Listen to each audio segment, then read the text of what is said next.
Assalamualaikum warahmatullahi wabarakatuh. Sahabat sehat, selamat bertemu lagi dengan Rumah Akreditasi.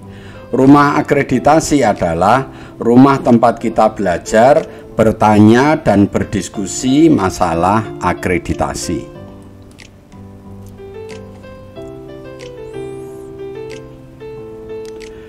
Kali ini kita akan memberikan tutorial tentang rencana pelaksanaan kegiatan atau biasa disingkat RPK untuk pelayanan UKM ya.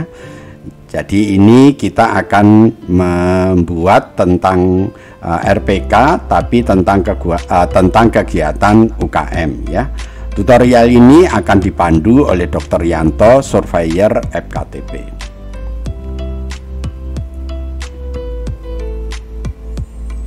Baik, kita pahami dulu tentang kriteria 1.2.3 tentang RPK pelayanan UKM ya. Rencana pelaksanaan kegiatan atau biasa disingkat RPK untuk pelayanan UKM itu terintegrasi ya, lintas program dan mengacu pada rencana usulan kegiatan RUK Puskesmas ya. Jadi maksudnya begini. Jadi Bapak Ibu kalau membuat RPK ya, itu harus terintegrasi atau artinya bersama-sama, dibuat bersama lintas program yang lain dan harus mengacu kepada RUK ya. Nah, RUK yang dimaksud ini adalah RUK tahun yang lalu. Jadi Bapak Ibu kalau membuat RPK tahun 2023 berarti harus mengacu, jadi isinya itu harus sama dengan RUK tahun sebelumnya, jadi pada tahun 2022. Nah, ini yang penting Bapak Ibu ketahui. Jadi jangan sampai keliru.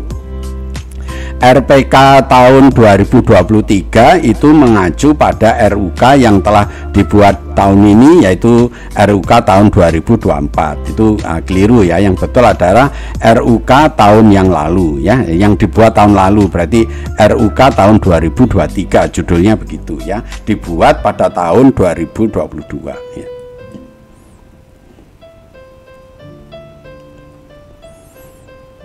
Kita pahami pokok pikiran yang pertama ya. Jadi perencanaan pelayanan UKM Puskesmas itu disusun terintegrasi lintas program ya, agar efektif dan efisien serta melalui tahapan perencanaan Puskesmas. Jadi saya ulangi lagi, nanti Bapak Ibu kalau membuat RPK ya, itu mengacu pada RUK yang dibuat tahun lalu ya, yang dibuat tahun lalu tapi judulnya masih sama, RUK tahun 2023 ya.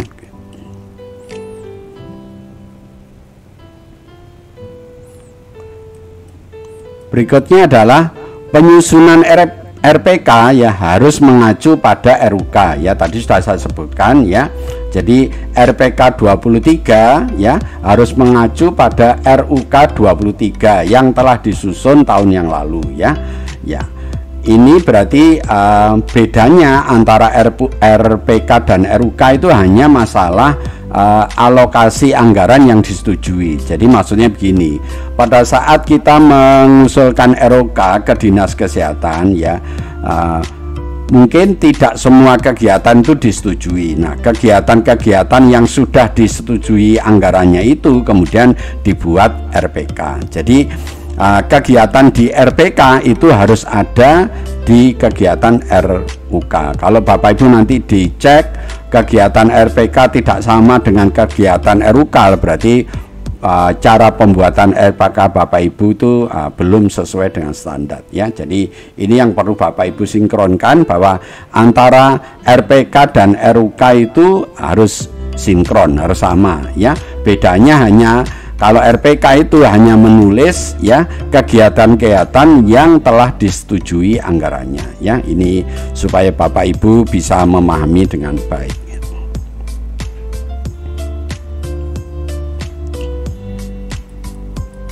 Berikutnya ya, RPK pelayanan UKM itu menggambarkan kegiatan yang akan dilaksanakan oleh Puskesmas dalam kurun waktu 1 tahun. Jadi Bapak Ibu kalau membuat RPK nanti ada dua ya, ada namanya RPK tahunan. Nah, RPK tahunan ya berarti yang dibuat ya tahun berjalan. Jadi kalau sekarang tahun 23 berarti Bapak Ibu membuat RPK tahun 23. Kemudian RPK tahun 23 ini kemudian di breakdown lagi menjadi RPK bulanan. Nah, RPK bulanan ini berarti ada 12 ya, mulai RPK bulan Januari, Februari ya sampai pada bulan Desember. Berarti jumlahnya RPK bulanan ini ada 12 ditambah RPK tahunan 1, berarti semuanya nanti jumlahnya itu ada 13. Jadi Bapak Ibu kalau membuat RPK itu jumlahnya ada 13 ya.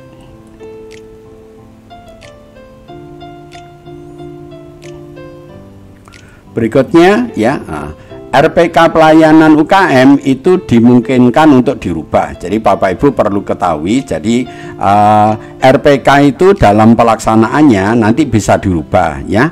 Dirubah karena apa? Bisa dirubah itu berdasarkan hasil monitoring ya, berdasarkan adanya pengendalian ya, berdasarkan capaian kinerja.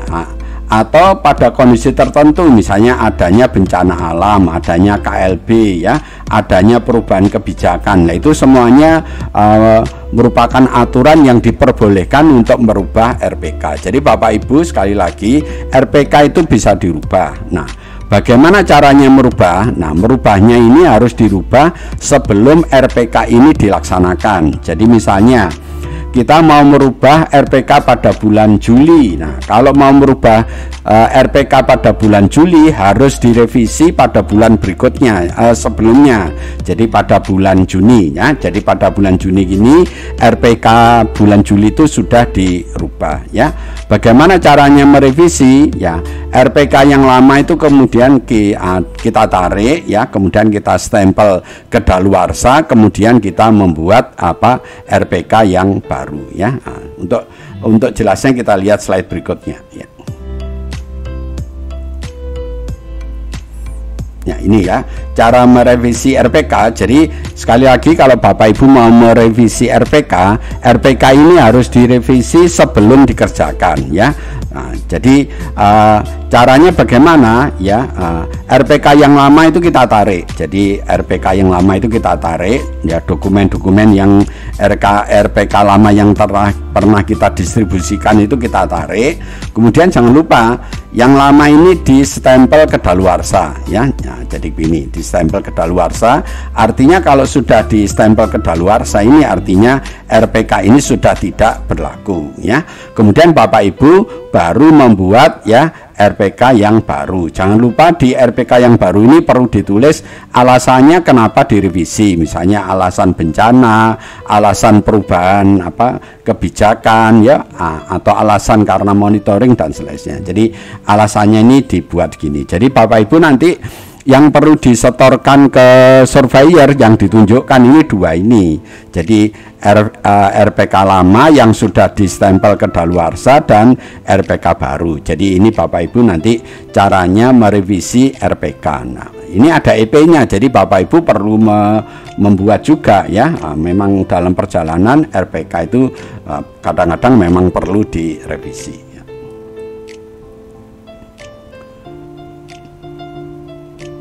Baik, sekarang kita lihat elemen penilaiannya ya. Jadi kita lihat EP yang pertama ya. Ya, tersedia rencana pelaksanaan kegiatan RPK tahunan. Nah, berarti ini yang diminta adalah RPK tahunan, tetapi RPK ini adalah RPK tentang UKM. Ya.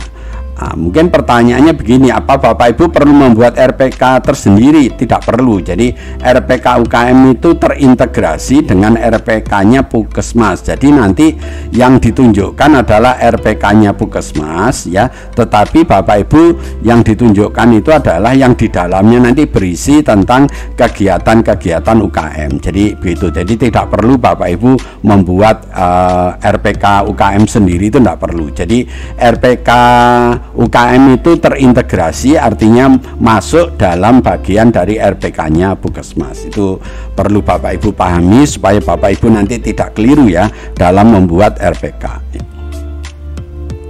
Jadi apa yang Bapak Ibu tunjukkan ya, RPK pelayanan UKM yang ada di dalam RPK Puskesmas. Jadi Bapak Ibu perlu, yang diperlukan ini menunjukkan RPK Puskesmas, cuma di dalamnya itu ada kegiatan-kegiatan UKM. Nah, itu yang disebut RPK UKM. Jadi tidak perlu membuat RPK tersendiri ya, nanti menjadi ada RPK UKM, ada RPK Puskesmas, bukan begitu ya. Oke.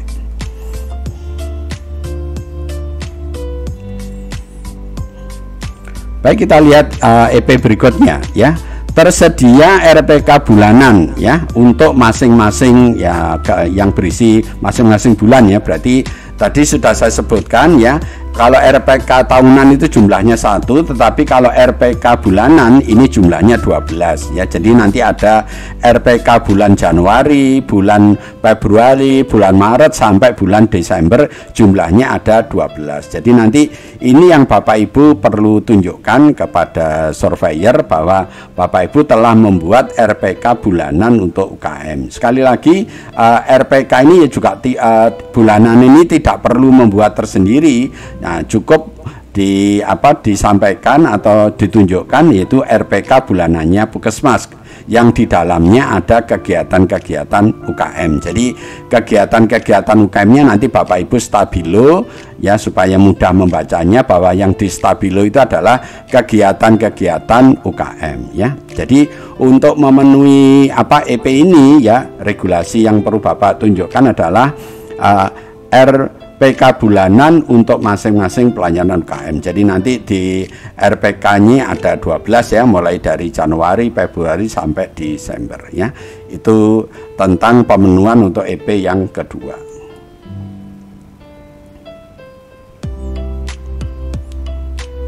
Berikutnya ya, untuk EP yang ketiga, tersedia kerangka acuan yaitu KAK untuk tiap-tiap kegiatan. Ini Bapak Ibu mungkin sering keliru ya, kalau disuruh membuat KAK itu hanya membuat KAK 1-2 aja. Nah, itu yang kurang betul. Nah, kalau begitu KAK-nya yang dibuat ini harus ada berapa? Nah, ini yang penting. Jadi yang di sini sudah disebutkan bahwa membuat KAK itu untuk masing-masing kegiatan UKM. Jadi melihatnya di RPK. Jadi kalau di RPK-nya ini kegiatannya ada 100, berarti KAK-nya juga perlu 100 begitu. Itu yang perlu Bapak Ibu ketahui. Jadi caranya membuat KAK ini jumlahnya berapa itu tergantung dari kegiatan yang telah ditetapkan di RPK. Jadi sekali lagi, kalau kegiatan di RPK ini jumlahnya 100, KAK-nya 100. Kalau RPK-nya ini kegiatan di RPK ini jumlahnya 50, KAK yang perlu dibuat 50. Jadi begitu. Bapak Ibu jangan sampai membuat KAK yang tidak diminta, maksudnya tidak ada di RPK ya, atau sebaliknya kegiatan yang ada di RPK tapi Bapak Ibu tidak membuatkan KAK-nya. Itu yang jadi keliru. Jadi sekali lagi, supaya mendapatkan nilai sempurna, nilai 10 ya, setiap kegiatan yang ada di RPK itu harus dibuat KAK-nya ya. Jadi untuk memenuhi EP ini Bapak Ibu perlu menunjukkan KAK ya yang sesuai ya, yang sesuai, sekali lagi, yang sesuai dengan kegiatan yang ada di RPK. Jangan asal membuatnya ya. Nanti kalau asal membuat pasti tidak sesuai dengan RPK-nya. Ini yang perlu Bapak Ibu ketahui.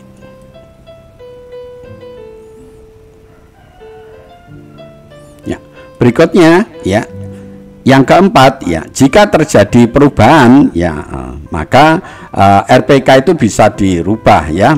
Tadi sudah disebutkan ya, merubah itu berdasarkan apa? Bisa berdasarkan hasil monitoring, bisa ada perubahan kebijakan, bisa karena ada bencana dan seterusnya. Nah, bagaimana caranya merubah? Tadi juga sudah dijelaskan, perubahannya adalah sebelum RPK itu, sebelum kegiatan itu dilaksanakan ya.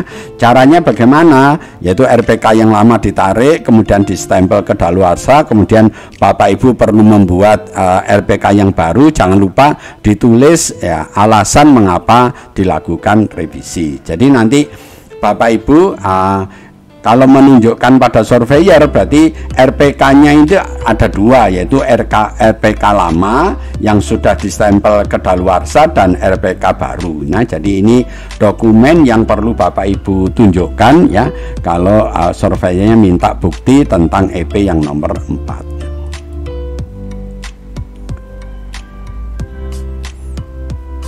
Kemudian pada revisi pembuatan RPK itu juga akan dilakukan wawancara. Di sini juga diminta wawancara. Makanya Bapak Ibu perlu tahu ya, siapa yang dilakukan wawancara. Jadi yang dilakukan wawancara ini Kepala Puskesmas, PJ UKM, Koordinator UKM, Pelaksana UKM ya, akan ditanya tentang proses penyusunan revisi tentang RPK. Jadi kalau Kepala Puskesmas ditanyai apakah di Puskesmas ini pernah dilakukan perubahan RPK ya, bagaimana cara merubahnya. Nah, kalau bisa menjelaskan dengan baik nanti ya nilai dari wawancara ini akan dapat 10. Sebaliknya kalau menjawabnya itu tidak sempurna ya, lebih parah lagi kalau tidak mengerti ya, nanti nilainya tidak akan sempurnanya. Ini Bapak Ibu perlu ketahui bahwa selain menunjukkan dokumen juga ada yang perlu diwawancarai ya.